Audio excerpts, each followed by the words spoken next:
దళిత విద్యార్థికి 17,500 రూపాయల ఫీజు లేకపోవడం వల్ల ఐఐటి ధన్బాద్లో సీట్ వచ్చినా ఇబ్బంది పడ్డాడు. ఊళ్ళో వాళ్ళందరికీ విషయం తెలిసి అందరూ డబ్బులు పోగేసి అబ్బాయికి ఇచ్చారు. అది కడదామంటే టైం అయిపోయిందన్నారు. చివరికి అతని సీటు కోల్పోయిన పరిస్థితి. ఇది దేశమంతా సంచలనం సృష్టించిన అంశం. దాని మీద సుప్రీంకోర్టు జోక్యం చేసుకుని అప్పట్లో నివేదిక అడిగింది. ఇప్పుడు సుప్రీంకోర్టు క్లియర్ కట్ ఆర్డర్ వేసింది.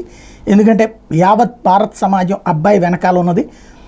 అతుల్ కుమార్ ఎవరైతే ఉత్తరప్రదేశ్లోని ముజఫర్నగర్ జిల్లాకి సంబంధించినటువంటి టిటోరా గ్రామానికి చెందినటువంటి జేఈ అడ్వాన్స్లో ర్యాంకు సాధించినటువంటి అబ్బాయి, అతనికి సీటు ఖరారు చేసేందుకు జూన్ 24లో 17,500 కట్టలేకపోవడంతో ఆగిపోయినటువంటి సీటుకి సంబంధించి chief justice DY Chandrachud, justice JB Pardiwala, justice Manoj మిశ్రాలతో కూడిన ధర్మాసనం ఆగ్రహం వ్యక్తం చేసింది. అబ్బాయికి సీట్ ఇవ్వమని ఐఐటి ధన్బాద్కి ఆదేశాలు ఇచ్చింది.